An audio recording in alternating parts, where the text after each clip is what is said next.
just to repeat what I just said, if anyone is having to wait for me to admit them to the meeting, then please write an email to me so that I can add you to the calendar invite, and I don't have to add people individually, so that we are not interrupted during the lecture. Okay. So I see Parisha here, and I see Anshika here. Please send me an email after the lecture. Okay, good. So hopefully you can see the screen. So last lecture was a bit, let's say, boring. At least I think so, because we just saw a whole bunch of terminology, and that's never fun. So today's lecture is going to be more directed. We are going to see our first theorem and proof. Okay. And the theorem we are going to see is probably one that most of you, maybe all of you, have already seen before. One of the reasons I want to cover the proof is to make sure that everyone knows what a rigorous proof looks like and what is the expectation, right? Because there were some concerns regarding this in the first lecture, right? Some students had not seen many proofs in MA 2130 for various reasons. So we will see a rigorous proof today, and this is the one we will see. The numbering I'm using, I'm calling this theorem 4.7. I will be using, as far as possible, the numbering from Bondi and Murthy. Even if we don't follow things in that sequence, I will use this numbering so that you know where to refer to in case you're looking at the textbook. Okay, good. So we want to prove that a graph is bipartite if and only if it does not contain any odd cycle, right? So before we prove this, we will go through some concepts, and I'm hoping that you would have seen most of these concepts, maybe all, in a previous course. Okay, but we will just go through them really quickly, and then we will prove the theorem, and that will be the goal for today's lecture. Okay, and starting from next lecture, you will see new content. In particular, we will be talking about some vector spaces associated with graphs. Okay. All right, so let's start with the first concept, bipartite graph, which is something we also saw in the previous lecture, but I want to go over it in a slightly different way, right? So bipartite graph is any graph that whose vertices can be partitioned into two parts, say the left part and the right part, so that every edge joins a vertex on the left side to a vertex on the right side, right? Another way to think about it is from the coloring point of view. So what you can do is you can color the vertices red and blue so that every edge joins a red vertex to a blue vertex. And this is the popular notion of vertex coloring that we will be going over later in the course. We will have a whole module dedicated to vertex colorings. Okay. So this is a bipartite graph because we are able to find such a coloring. Colors always make things easier and more pleasing to visualize. So I'll be using colors a lot. Okay. So what are examples of non-bipartite graphs? Graphs that cannot be colored in this way. Can anyone give me a simple example? C3. C3. Great. So that brings us to what are cycles, right? So here are some cycles that I've already drawn on the right side, right? So C1 is just a vertex connected to itself by a loop. C2 is two vertices joined to each other by two edges, and then you have C3, C4, C5. These are all simple cycles. These are all simple, right? So C3 is in fact the smallest graph that you cannot color in this manner. Let's see why. Well, I color this one red. I color its neighbors blue because they are the neighbors. And then I have a problem. I have an edge whose both ends are blue, right? Great. And now you can easily see that all odd cycles have this problem. They are not bipartite, right? So that is an easy observation. On the other hand, even cycles are bipartite. Okay.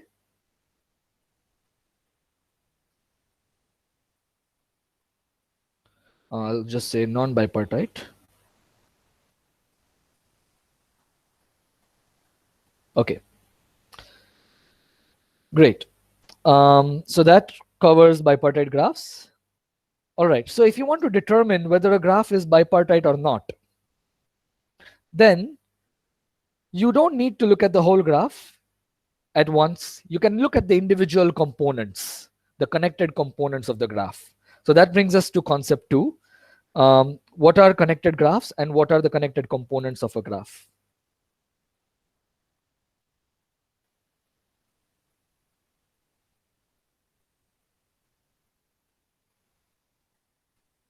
Okay, so,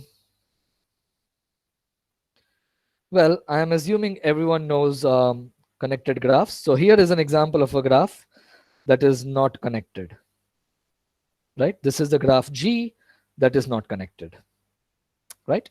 Because there is a vertex U and a vertex V such that you cannot go from U to V by a walk or a path. It doesn't matter. They are equivalent in this context. Okay. So that's what a connected graph, that is what a disconnected graph looks like. If anyone is not familiar with some definitions, please let me know so that I can go over things in more detail, right? So you can either turn on your mic or you can type in the chat box. Okay. So this is an example of a disconnected graph. And you can clearly, by the drawing, visualize the connected components of this graph. This is one connected component. This is another connected component. And this is yet another connected component. Okay. Of course, drawings can be misleading. So I'll give my standard example. Is this a connected graph? Sir, no. Good. There are two C3s here, which are the connected components of this graph. So this is the disjoint union of two C3s. Okay. Uh, Sir, is the connected subsets of a graph is a connected components? Right. So what are connected components of a graph? That So is what are connected components of a graph? Is that your question? able to understand, sir, what is connected component. My question is just a connected Yeah. subset of a graph. I think if you take a connected subgraph, Hmm. is this the connected components? This is my No, question. it's not. So that's a very good point. So let's make his question more. Let me give you an example to illustrate what he's asking. So this is the graph K4. There is a subgraph of this, which looks like C3. Okay. So that brings us to another point which we have not discussed yet, subgraphs. But anyways, we are already discussing subgraphs. So you can see a part of this graph, right? Some vertices and some edges that join those vertices, which is a subgraph. So this is a C3 is a subgraph of K4. Does that mean that it is a connected component of K4? Is C3 a connected component of K4? No, sir. No, exactly. So what do we need? What do we need to make the definition precise? Why is C3 not a connected component of K4? It is a subgraph. It is a connected subgraph, but it is not a connected component. Why? So we haven't yet defined formally what a connected component is. And I want someone to tell me the key word that will make the definition precise. Maximal. Thank you. So a connected component is a maximal subgraph of the graph with the property that it is connected. So if I can make it bigger by including other things and still keep it connected, then it is not a connected component. Then it is just a connected subgraph. Okay. So a connected subgraph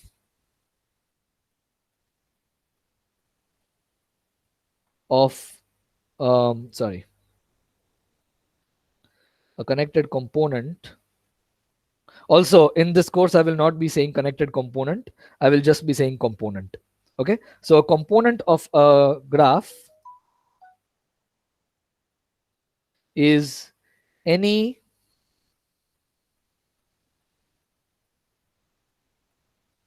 maximal subgraph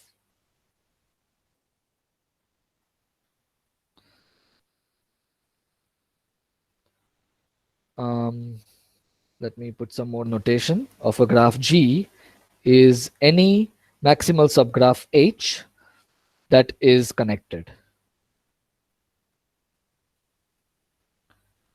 In other words, if you took something bigger than H, if you took a subgraph that is bigger than H, then it would not be connected. So in this example, if I took anything apart from G1, if I add it to G1, then the graph I will get will be disconnected. That is why G1 is a connected component of G.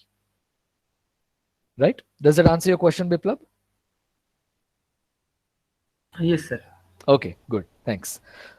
So that also, we have also come across the notion of maximality, which is really crucial in most of mathematics, especially in graph theory. And we will see the notion of maximality and minimality later in the course, perhaps even today towards the end. Let's see. Okay. But I'm hoping that everybody is somewhat familiar with how maximal differs from maximum. Right? To give you an example, G1 is a maximum connected component. No, it is actually not. Depends on whether you count the number of vertices, number of edges. So G3 here is the biggest connected component, right? It is a because whether you count vertices or edges, G3 is going to have at least as many as G1 and G2. It has 4 vertices and 3 edges, right? So this is a maximum connected component.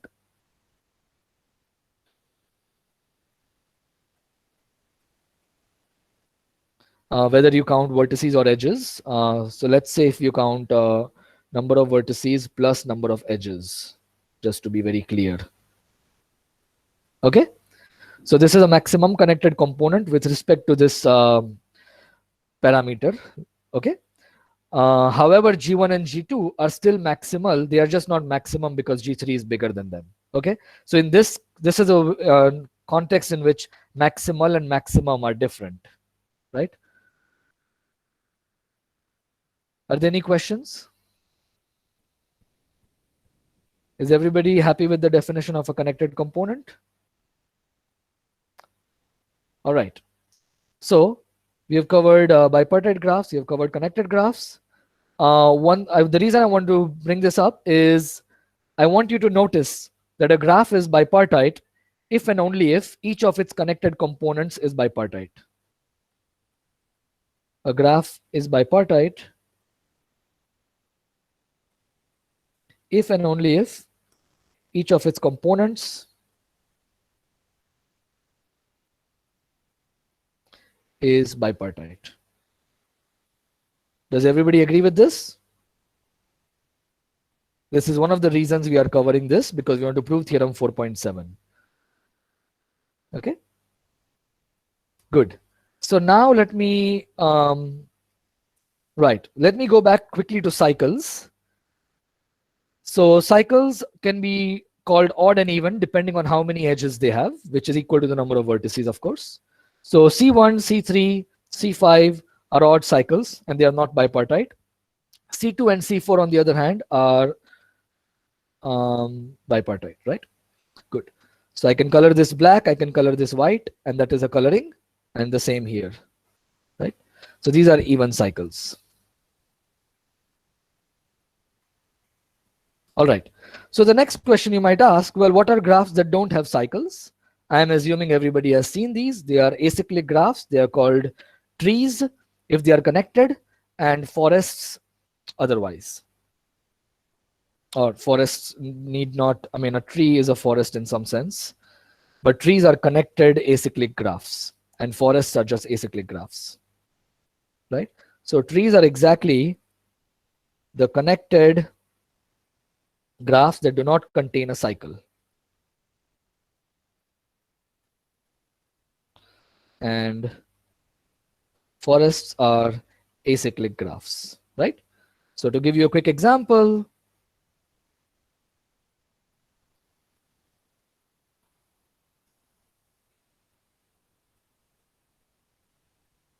oops.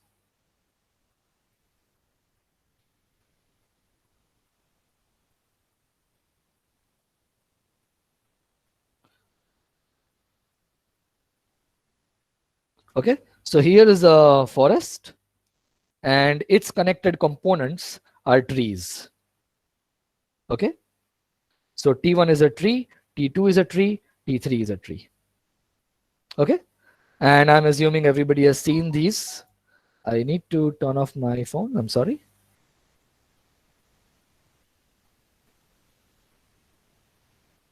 Okay,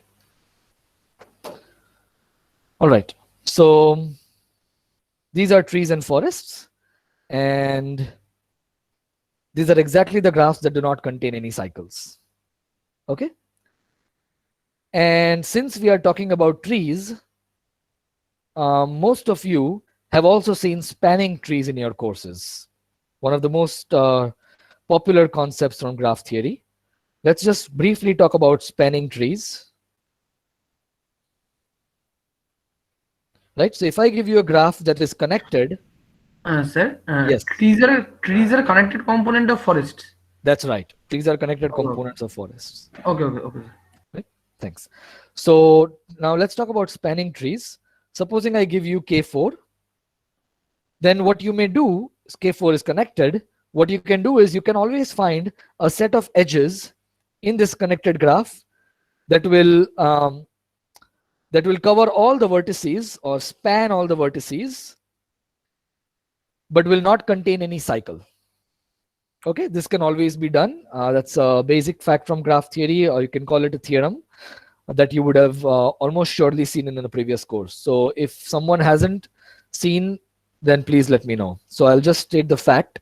So when I say something is a fact, it means that it's something that of course needs a proof, but we won't be covering it in this course. And we can always cover it offline on Piazza or something, right? So a graph has a spanning tree if and only if the graph is connected. That is one of the best ways to check, to convince someone that a graph is connected. You show them a spanning tree of the graph, right? So what's a spanning tree? It's a, let's call this graph G. A spanning tree is a subgraph T that is a tree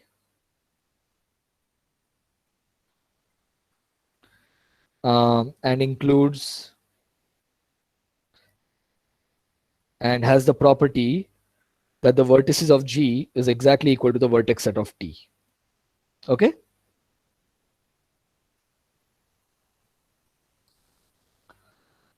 All right. So in this drawing, the red colored edges form a spanning tree of K4. Of course, K4 has many spanning trees. You can find that yourself. This is one spanning tree. Okay. Good. And that brings us to another notion to make things a bit more precise. I want to briefly talk about subgraphs of a graph. Okay, let's talk about subgraphs. So what's a subgraph of a graph? Well, let's take an example.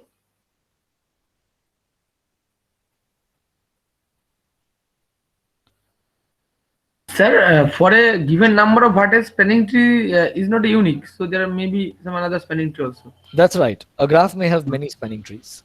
Okay. And there are actually nice theorems about the number of spanning trees a graph has. If I'm not mistaken, it's called the matrix tree theorem. I don't think we'll be covering it in this course. But yeah, there are nice results about how many spanning trees a graph has, etc. Right? Okay, so let's take this graph here. So a subgraph is any graph that has, well, okay, so let's say this is our graph G. A subgraph H is any graph let's see, how do I want to define this? So I'll define it by so you may take any vertices of the graph. You may take any vertices of the graph And then you may include any edges joining those vertices. For example, I can choose these vertices. Let's say I choose these 4 vertices. And then I include these edges joining those vertices. But I don't have to choose all the edges joining the vertices. For example, I could have chosen these 5 vertices, V1, V2, V3, V4, V5. And I may choose to pick only 3 of the edges joining these vertices, right? So I can pick an edge only if I pick the ends of that edge, right? I cannot have an edge without its ends. That's not valid in graph theory, right? If you pick an edge, you have to pick the ends of that edge, right? An edge can't be hanging without its vertices.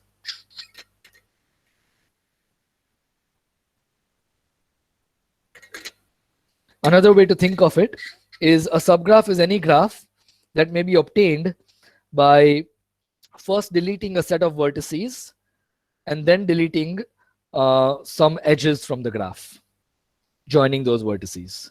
So first I could have removed all of these vertices, U1, U2, U3, U4.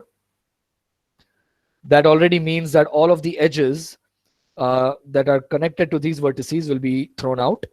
And then I can remove the edge V4, V5. Okay, a subgraph is any graph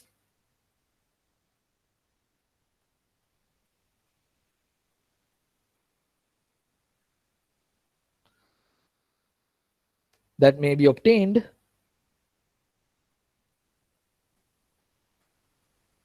by first deleting some vertices and then deleting some edges joining the remaining vertices.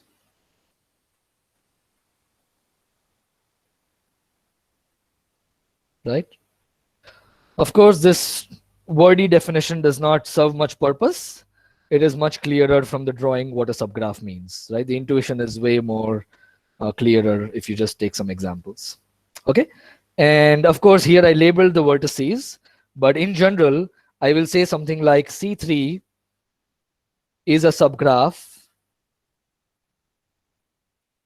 of K5 or whatever. K, yeah, sure, why not? I don't even include all the edges. Let's say I'll just put something like this. I could very well say C3 is a subgraph of this graph. Okay. So of course I'm not labeling the vertices, but you get the point. There is a subgraph of G that is isomorphic to C3, blah, blah, blah, blah, blah, right? Doesn't matter. So we will be often using this kind of terminology, and that is actually used in this theorem itself. A graph is bipartite if and only if it contains no odd cycle as a subgraph. So there is an implicit meaning here. Let me just make it more precise. Okay. So this is what the theorem means, right? If you can find an odd cycle that is, if you can find a subgraph that is isomorphic to an odd cycle, then the graph is not bipartite. And it's if and only if. Okay, good. And now let's talk about spanning subgraphs and spanning trees. We have already talked about spanning trees. So a spanning subgraph is one where you don't delete any vertices, you just delete edges. Okay, so let me just put the definition here. So 5 spanning subgraphs. Let me put it like this. A subgraph H of a graph G is spanning if the vertex set of H is exactly equal to the vertex set of G. To give you an example, if I took this graph, let's say I've been taking K4 too many times. Let me take K4 minus 1 edge. Okay, so if this is my G, then notice that H is a spanning subgraph of G. Okay, but it's not a spanning tree because it has a cycle. But if you remove one more edge, then you will get a spanning tree. Yes. Sir, Yeah. null graph is also spanning subgraph of any graph. Is it? The null graph is the graph which has no vertices. So let's ask the question: is null graph? It has no vertices and no edges. A spanning subgraph.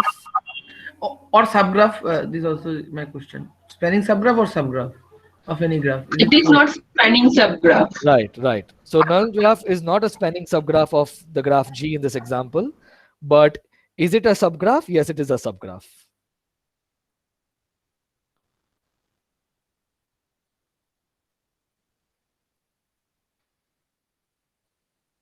Yes. Is that clear? Why?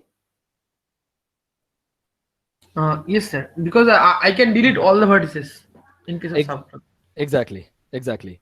But that brings us to another interesting point. What about this graph? So this graph is not the null graph. These graphs are called empty graphs. I wanted to define them in the last lecture, but I didn't get a chance. These are called empty graphs. Okay, so you have a bunch of vertices, but you have no edges, right? So those are called empty graphs. The null graph is one which has no vertices and no edges. Okay, so in this case, the empty graph on 4 vertices is a spanning subgraph of the graph G, Yes. right? But not the null graph. You can't delete vertices. Yes, sir. Okay, good. All right. So we have covered all of the things I wanted to cover here, right? Great. All right. So I want to state another interesting fact, which we will use in the proof, which is the following. So we discussed that graph is bipartite if and only if each of its components is bipartite. All right. In the same spirit, I want to state another fact that is easily verifiable.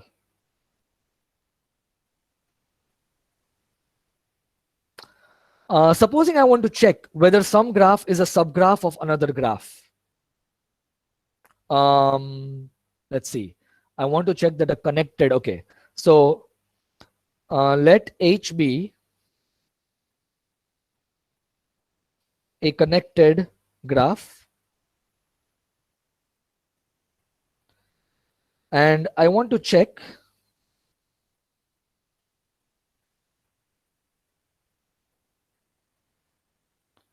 whether H is a subgraph of some graph G.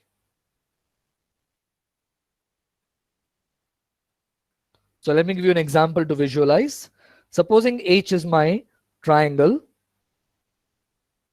and supposing G is my, I'll often call this a triangle, which is C3 and K3, right?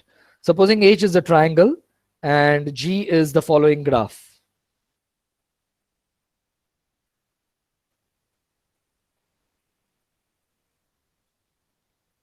Okay? But remember that H is connected. Then I claim that H is a subgraph of G if and only if H is a subgraph of some component of G. Does everybody agree? Yes. Okay. So the fact I wanted to state is exactly this. H is a subgraph of G if and only if H is a subgraph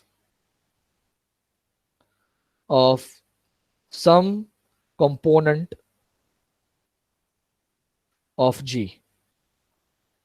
Remember, it's very important that H be connected. Otherwise, this statement is false. Okay? So if everybody is convinced of this, great. If not, please verify it yourself after the lecture. And if you run into any issues, please initiate discussion on Piazza. Okay? Good.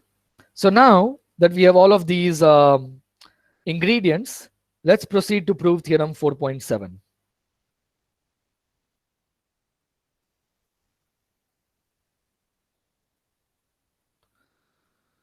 All right, so we covered two facts. One of them I just stated, and another one we discussed a little while back, which is that a graph is bipartite if and only if each of its components is bipartite.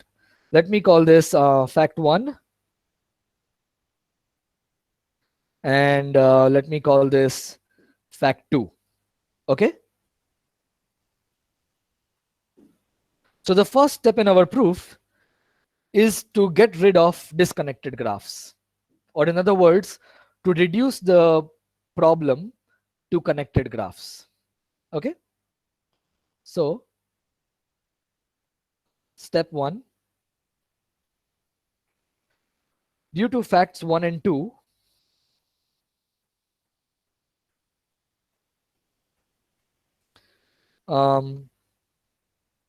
we need to deal only with connected graphs.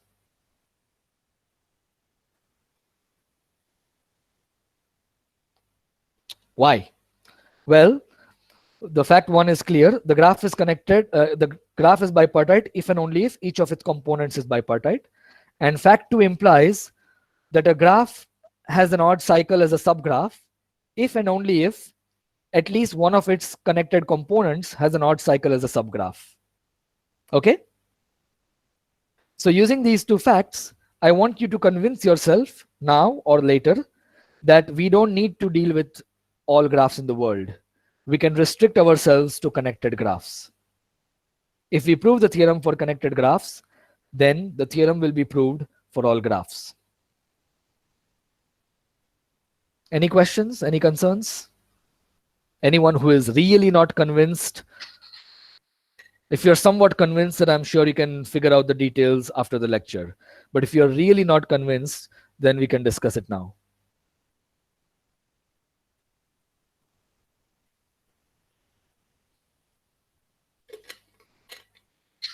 Okay. Sir, here you try to tell that you will prove the fact for the connected one connected graphs. Connected graphs. Yes. Then you will claim the thing for the whole graph.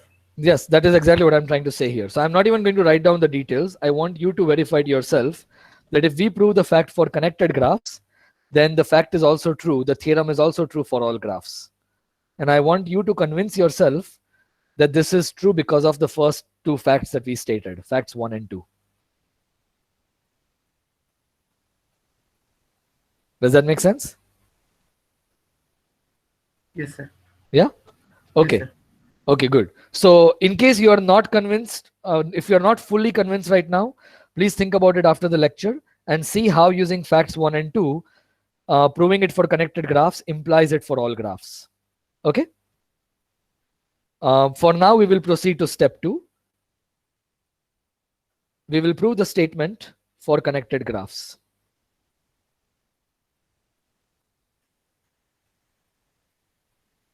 Okay?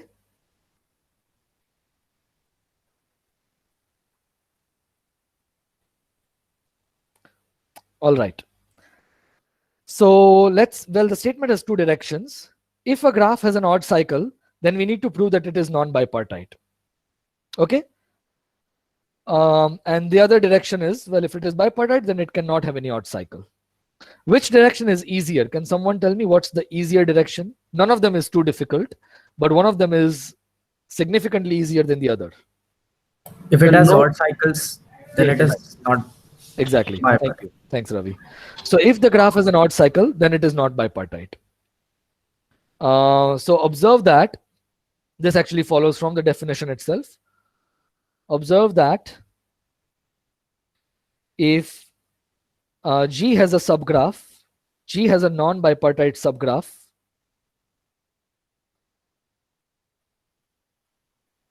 then G itself is non-bipartite. Okay?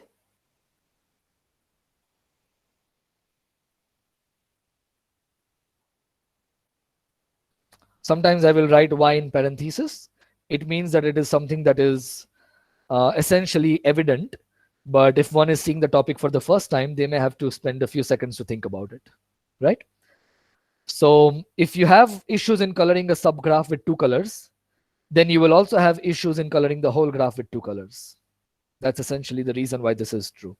Okay, so it follows from the definition of bipartite, especially when you think about it as coloring the vertices red and blue, right? So that coloring viewpoint makes this very clear. Okay, so we know that odd cycles are bipartite. We know, we have seen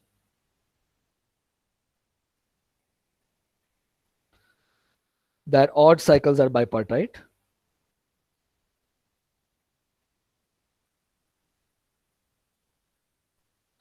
And this implies that if G is bipartite,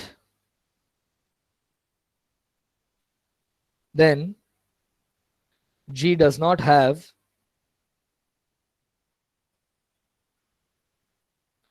any odd cycle as a subgraph.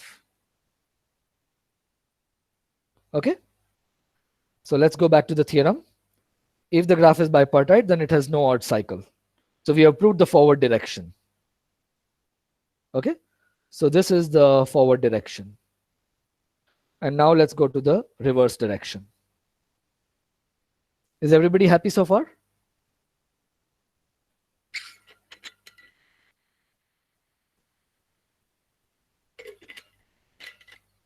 So now we want to prove the converse.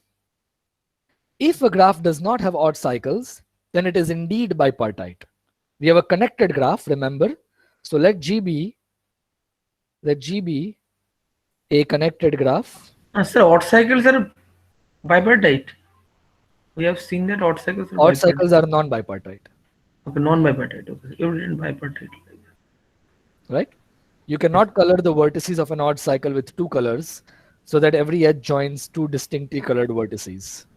Okay? No, sir, you've written, sir, we have seen that odd cycles are bipartite, so it's not non-bipartite.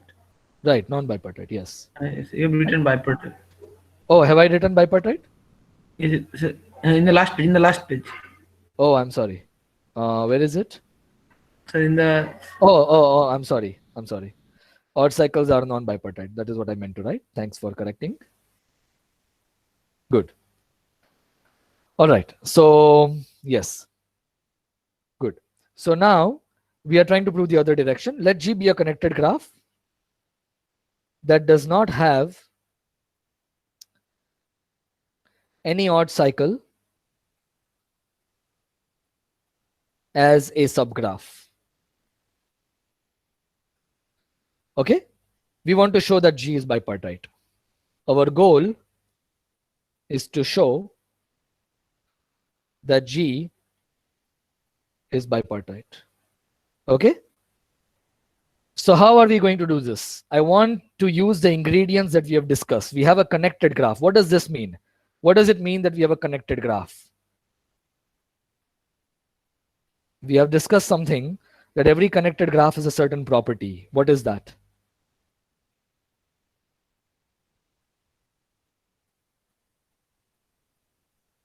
Since G is connected, it has a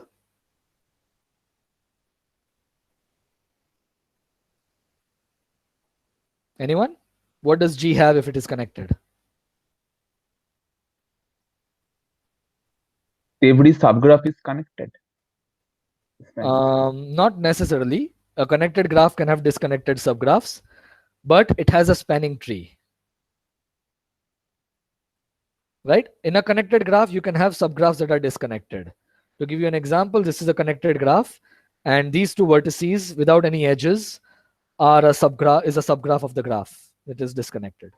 Right? Yes, sir. Yes, sir. So you can easily get disconnected subgraphs of a connected graph, but what we are going to use is that the graph has a spanning tree. Okay, so in any connected graph there is a spanning tree.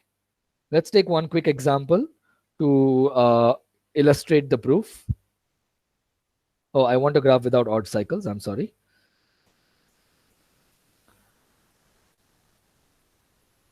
So let's suppose this is my graph.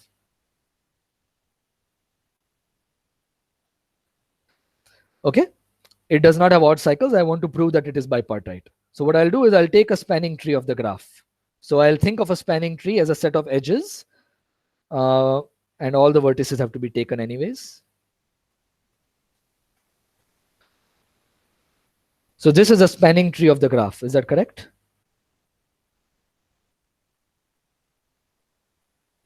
Okay. Now, another interesting fact. Trees are bipartite. Does everybody agree?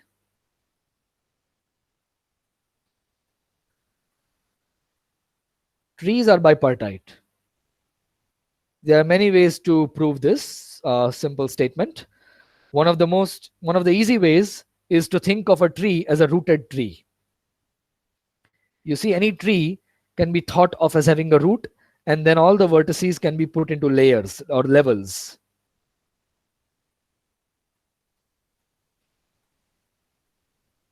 Now, all the vertices on level 0, they get one color. All the vertices on level 2 get the same color. So all the even levels will get one color. Sir, Yes. spanning tree always be connected. Spanning tree by definition is connected Okay. because it is a tree. Right? So it is a tree that spans all the vertices of the graph.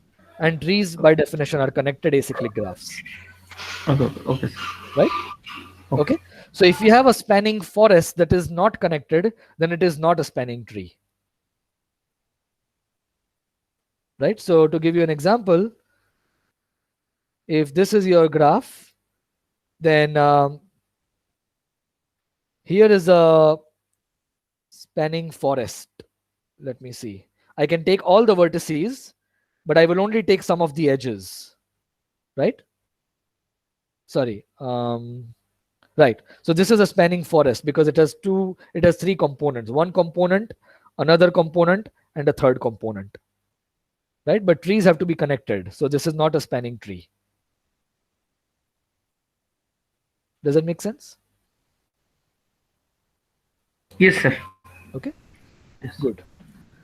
So the fact we were discussing is that trees are bipartite. Is everybody convinced that trees are bipartite? If not, you should probably spend some time on convincing yourself after the lecture. You can also prove it by induction by using the fact that every tree has a leaf. You remove a leaf, you color the rest of the tree, and then you put the leaf back into the graph. And that way you can extend the previous coloring to the new graph. Okay.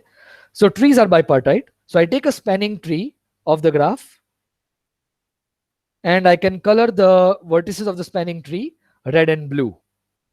So we color the vertices of T, which is the same as the vertices of G, red and blue, such that any edge of T joins a red vertex to a blue vertex.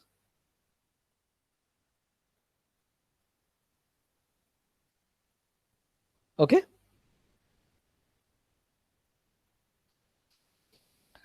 I claim that this coloring for T is actually a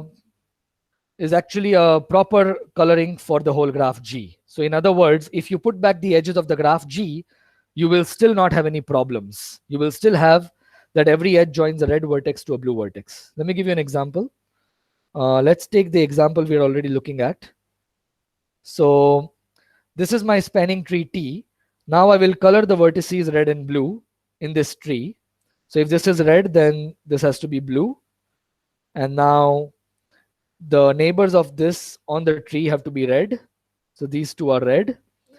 Then the neighbor of this has to be blue. Then I have to use red for this one. Sorry, that was a mistake. Okay.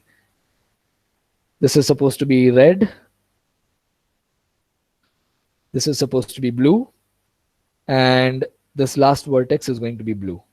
Right? So what I have done is I have used the tree to color the vertices of the graph. Okay, so whenever I see a tree edge joining the two vertices, I will give them different colors. And this can be done because the tree is bipartite. So you can color the vertices of the tree in this manner. Sir, yeah, is it necessary for all time that the number of one color node, different color nodes are equal? No. Okay. You can have a graph with an odd number of vertices, for example. Yes, sir. Right? Sir. Okay, good. So So trees are bipartite. Using this fact, we can color the vertices in this manner. Okay. This can be done because of fact 3. Now I claim that, now we claim that each edge in the graph that is not in the tree also joins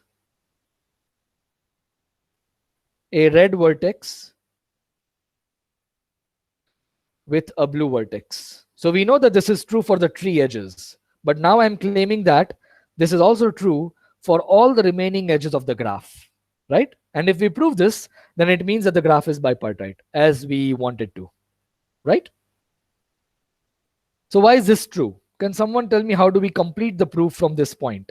How do we prove that all of the remaining edges in the graph join a red vertex to a blue vertex? Can we use If it weren't- Yeah, Dhanasekar? can we use the property that, like we mentioned earlier, that the alternate layers in the tree have the same color? Yes, we can use that that. is true, then the number of edges in the path connecting the same color vertices is even. Right. And if we add one more edge, it will cause a cycle, and the length, like the number of edges That's in right. the cycle will become odd. Right, exactly. So that's exactly the argument. Well, there are multiple ways of looking at it, but once you have colored the vertices red and blue in this fashion, any path joining a red vertex to a red vertex has to be a path of even length. And any path joining a red vertex to a blue vertex will be a path of odd length. Okay, this is also, you can either look at the levels in the tree, but you can also use the fact that vertices that are adjacent have different colors. This fact itself implies that right, so let's put it down. Suppose not. So let me write it down since we are at the end of the lecture. Suppose not. So this implies that there exists an edge F in the graph that is not in the tree that joins two vertices of the same color. Of course, red and blue don't really matter. So let me assume that both of them are red color vertices. Okay. So if there was an edge that joins two red color vertices, so let's say this is my edge F, this is a red color vertex, and this is a red color vertex.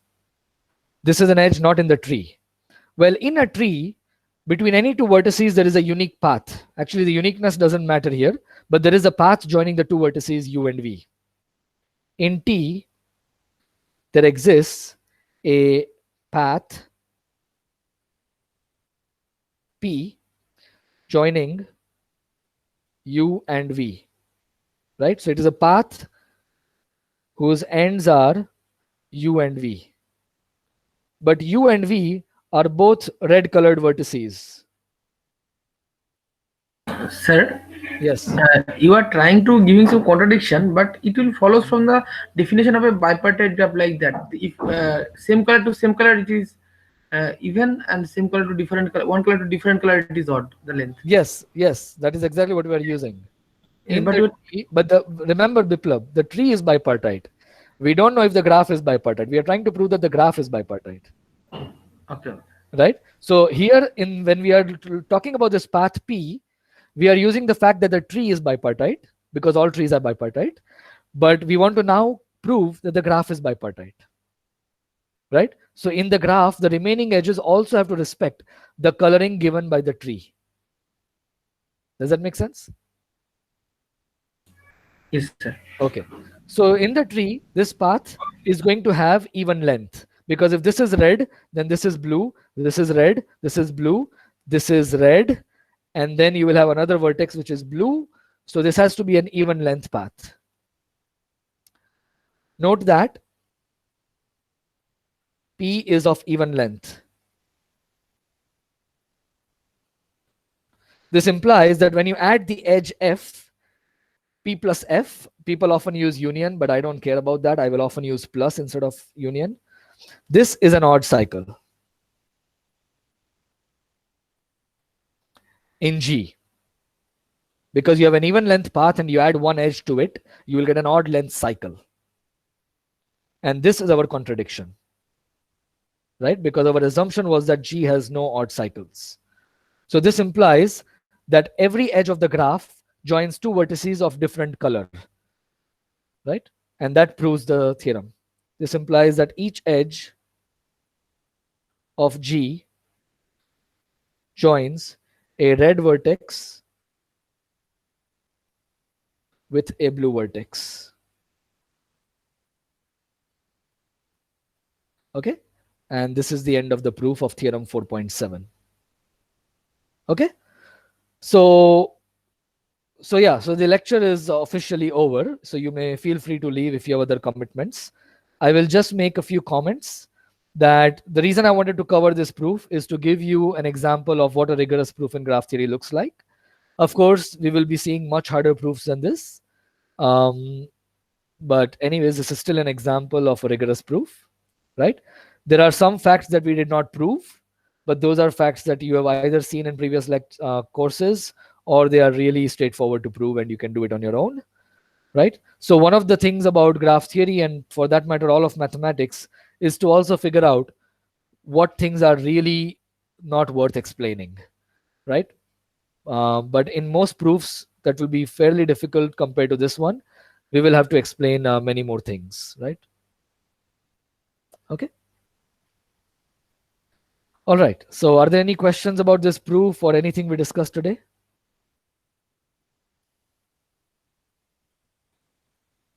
Sir, I had a question through the chat box. Oh, yes. Sorry, I had not been paying attention. My bad.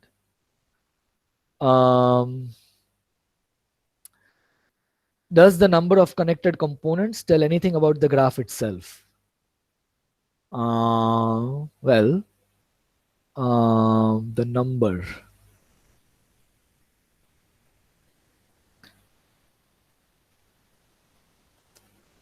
Well, it can give you perhaps an upper bound on the number of edges. Can it?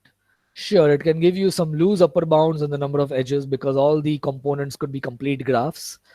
But yeah, you will still get some upper bound on the number of edges because no two vertices in distinct components will be connected. So that is the only thing I can really think of. What is the kind of information you're looking for? Sir, nothing in particular. Just I was looking for if the number of connected component leads to some property of the graph, that kind of thing. I Leads see. to some particular property of the graph. Okay. Generally, what happens in graph theory, which is one of the reasons I wanted to cover this proof, is that you can reduce most problems to connected graphs. So the kind of results we will be seeing in this course will be very structural. And so in general, we will not be dealing with disconnected graphs a lot. Because most theorems, you can basically go through step one, like we did in this theorem. And you can basically say that, okay, we don't care about disconnected graphs at all. So generally, the components tell you about the graph itself. Do the number of components tell you anything about the graph? I'm not too sure. It just gives, as far as I can see, it just gives you some upper bound on the number of edges. But I can't think of any other very useful information from that. Okay, sir. Okay. Thanks.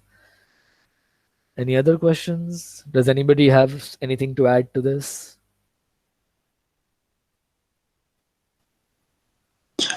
Sir, if you are given a set of connected components, can Yes. you be sure that the graph that it's constructed from those components is unique, or?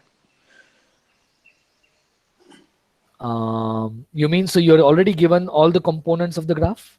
Yes, sir. Well, then the graph is just a disjoint union of those components, right? So if you know all the components, then the graph is actually unique because those are all of the components of the graph. So there is nothing else in the graph. I don't know if I'm understanding your question. Probably I'll frame it properly again and I'll like send you Okay, an email sure. or something. Yes. Sir. Sure. And also, please feel free to ask questions on Piazza so that everyone else can also contribute and participate. Yes, sir. Thanks.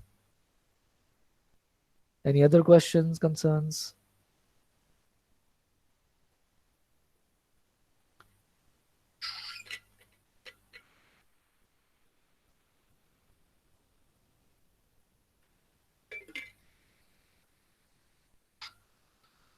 So yeah, it's 11:58.